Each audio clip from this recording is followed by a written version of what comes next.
Hi, welcome to P4, episode number 2. I'm Amber, and as always, behind the camera is Jason. Hey guys. We have a couple updates for you. We are going to update you on our seedlings that we got sprouted to go out in our patio garden. We also got a little bit of a surprise for you of something we found in our soil. And the last thing that we want to talk about in this episode today is ideas for apartment homesteading. So grab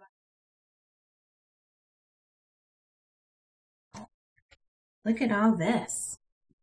I know it's probably really hard to see, but this is actually what we were picking out of our soil last week. If you look close, which I'm sure it won't zoom in, but there are actually little flecks of gold that we picked out of the top of our soil. Now, I did get this soil at the Menards store in my area. It is Schultz Potting Soil Plus. It did come from Illinois, but as you can see, I've used most of the bag before I even realized that there might be gold in it, but actually thinking about panning the rest. We have some exciting news this week. I was obsessively checking for sprouts this week. You can ask Jason. It was pretty bad, wasn't it, babe?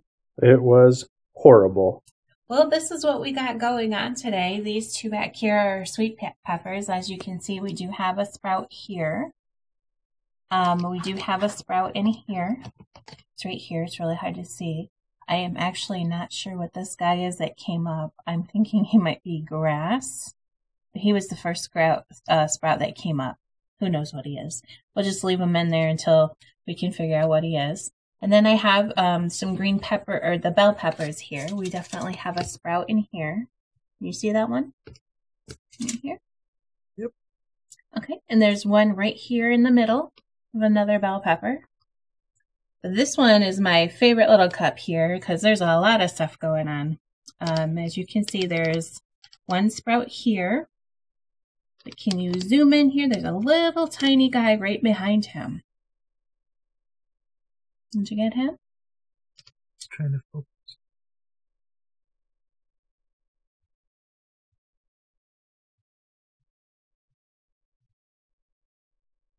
Okay.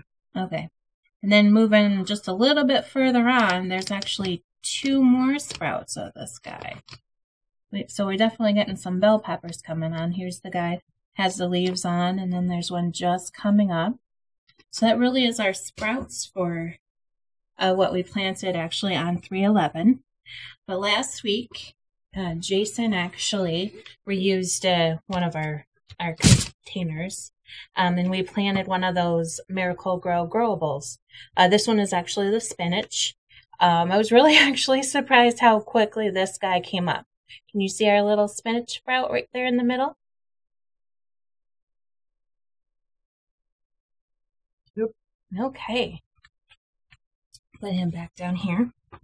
So as you can see, these sprouted, and our container that we have is just really big enough for seedlings and starting seeds. So we did get a new container. I'm not sure. Could you back up a little bit and show them how big the container is on the bottom? We'll be adding the grow lights and the aluminum foil on this guy back down here. And this is where we're going to transplant all of our plants that we're going to be waiting to put out in our patio in May.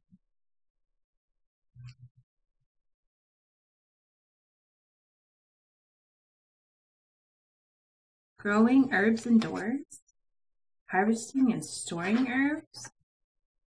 Oh, well, hello there.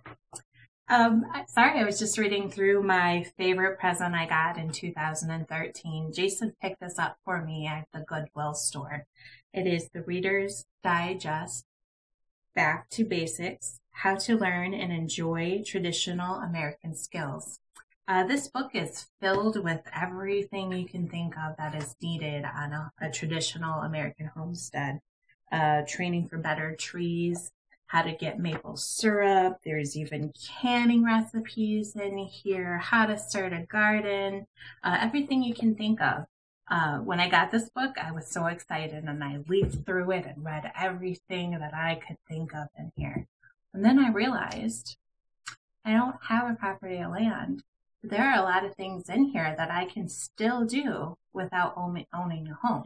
For example, last year, Jason's parents actually gave us a bushel of apples that they had extra in their house.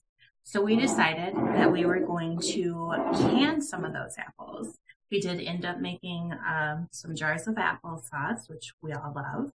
We made some apple butter. And the third thing we made out of that bushel of apples was a caramel apple jam that's not here because we accidentally ate it all. That was that good. But since we don't have our garden or a property of land that we can grow all the food that we would ever want or have, apple trees or any other kind of trees, we do kind of pick up scavenging or looking for food. And last year when we were at our favorite fishing hole, we actually came across the sumac plant. Now, I didn't know anything about the sumac plant, and let me tell you a funny story that happened. I was looking over at this plant while I was casting my reel out, and it was just so fuzzy I had to touch it. So I walked over to it, petted the little kitty that was on the stem because it was so fuzzy. Decided, since I touched it, I probably should look to see what plants I touched, and found it on my smartphone. It said sumac. I was in a panic. We rushed home. I was pouring alcohol, everything you could think of on my fingers just to get that poison off. And then I did further research and realized, hey, there are two different kinds of sumac. The non-poisonous sumac, which is what I touched, and the poisonous sumac. So last year we actually enjoyed sumac tea. I'm not sure if anybody has tried that. I can probably provide you the recipe if you want it. And we also made some sumac jelly. It is wonderful. It's kind of a tart citrus flavor, but I would highly recommend this if you ever do come across sumac. And the last thing that we ended up canning last year, I don't know if you can scroll in on this. That's right, wild grape concentrates. I found these too late in the season that we weren't able to actually harvest enough. So we did have some wild grape juice last year, and I was only able to can this much of the concentrate to make juice up for the rest of the year. This year, though, I am going to make sure, since I have my little spot all picked out, that we do get enough that we can make our own grape jelly for 2014. So, what are you doing for your apartment homestead?